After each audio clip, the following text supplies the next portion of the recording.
मुझे बहुत गर्व है आज आप सभी को ये बताने के लिए कि मेडिकल कॉलेज भिवानी और मेडिकल कॉलेज खोरियावास को एनएमसी ने परमिशन दे दी है और यहाँ पे 100 सीटों का अब परमिशन आ गई है और हमारे 100 एमबीबीएस मतलब 200 एमबीएस सीट्स अब खुल जाएंगी।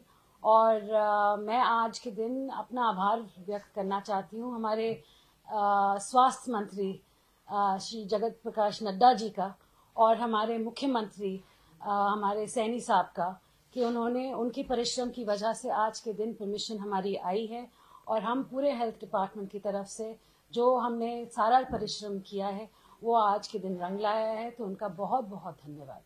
इसके साथ साथ मैं ये भी कहना चाहूँगी कि काफ़ी वक्त से खोरियावास और भिवानी के ऊपर बात चल रही थी और हमने 19 अगस्त को एक चिट्ठी लिखी थी नेशनल मेडिकल कमीशन के परमिशन के लिए चीफ मिनिस्टर साहब को और नड्डा साहब को कि आप प्लीज़ इनमें परमिशन जल्द से जल्द करवा दें। और मात्र 12 दिन में चिट्ठी के लिखने के बाद एनएमसी ने परमिशन दी है, उसके लिए उनका बहुत बहुत बहुत आभार।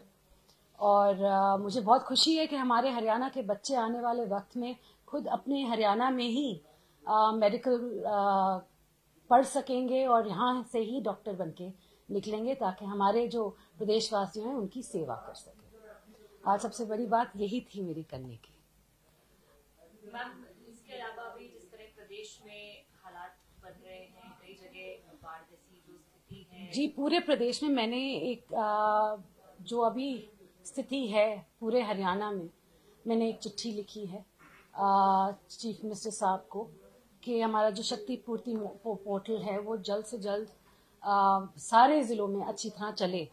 हमारे जो रेवाड़ी, महेंद्रगढ़, गुड़गांव का भी बेल्ट है जहाँ से मैं आती हूँ, वहाँ भी बाजरा और कपास की सारी फसल है वो पूरी तरह से नष्ट हो चुकी है। और बाकी अम्बाला, करनाल, कुरुक्षेत्र बेल्ट में तो बाढ़ आ चुकी है और वहाँ के किसानों का बहुत ही नुकसान हुआ है। तो मैं आग्रह कर चुकी हूँ मुख्यमंत्री जी से और मुझे पूरा विश्वास है कि मुख्यमंत्री जी बहुत ही जल्द इस पे कोई ना कोई कार्रवाई ज़रूर करेंगे। और इसके साथ साथ मुख्यमंत्री जी ने 5 करोड़ रुपए हमारे पंजाब के भाइयों को भी दिया है रिलीफ फंड में, क्योंकि जो हालात पंजाब में हैं वो हरियाणा से कहीं बदतर है। बाढ़ आई हुई है, आप सभी जानते हैं, बहुत बहुत बड़े स्तर पे फसलें नष्ट हुई हैं, किसानों का बहुत बुरा हाल है। तो हम अपने पंजाब के भाइयों के साथ भी इस वक्त खड़े रहे। 4 दिन पहले मलेरिया और डेंगू को लेकर भी काफ़ी बातें आ रही थी और मैंने बात की थी अपने डिपार्टमेंट के सभी हेड से कि एडवाइजरी जारी होनी चाहिए, क्योंकि बरसात के वक्त अक्सर ये बीमारियां बहुत ज़्यादा ज़ोर पकड़ती हैं और लोगों को थोड़ा सतर्क करें। और हमारी तरफ से, हेल्थ डिपार्टमेंट की तरफ से, सारी दवाइयाँ और धुएं के जो धुआं करने के लिए जो दवाइयाँ चाहिए होती हैं हमने पंचायती राज और म्यूनिसिपैलिटी को दे दी हैं। तो हमारी पूरी कोशिश यही रहेगी कि हम डेंगू और मलेरिया पे जितनी हमारी हम कर सकते हैं हम उसको बस में करके रखेंगे। मैम, जिस तरीके से काफी प्रशासनिक अधिकारियों को आदेश है कि छुट्टी पे नहीं जा सकते थे, खासकर सिंचाई विभाग की बात करें, तो आपके विभाग को भी कुछ ऐसे एडवाइजरी दी आपने कि अभी आप छुट्टी वगैरह नहीं ले सकते क्योंकि इस तरीके का? नहीं जी, अभी तक तो कोई मैंने एडवाइजरी ये नहीं दी कि आप छुट्टी पे नहीं जा सकते, क्योंकि हम अभी वॉच एंड वेट कर रहे हैं कि देखो क्या हालात हैं। अगर हालात ऐसे होते हैं कि हमें लगता है कि हमें ज़रूरत पड़ेगी और कोई छुट्टी पे ना जाए तो हम वो ज़रूर जारी कर देंगे।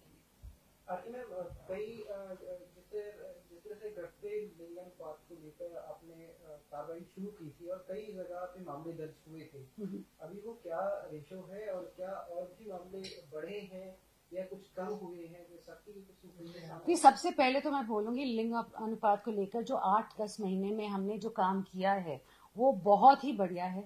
आप देखेंगे हर जिले में हमने कोई ना कोई कार्रवाई की है, सतर्क किया है सभी को, और हमारा जो लिंग अनुपात है वो आज के दिन पहले से कहीं ज़्यादा बढ़ा है।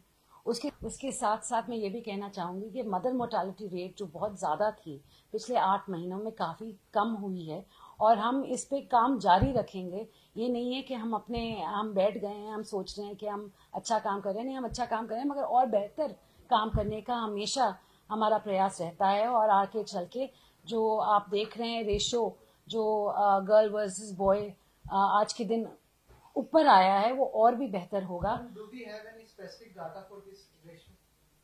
If you ask me for it, I'll get it from my department and give it to you. When it comes to, if you're asking me in English, when it comes to sex ratio of children, it is done every 2 months also, and then you make an aggregate of the year. That's how you come down to how much, what the actual ratio is. So when you talk about it, 1 month you will be down, 1 month you will be up. So you have to make an aggregate and an average, and only then do you come to the real data.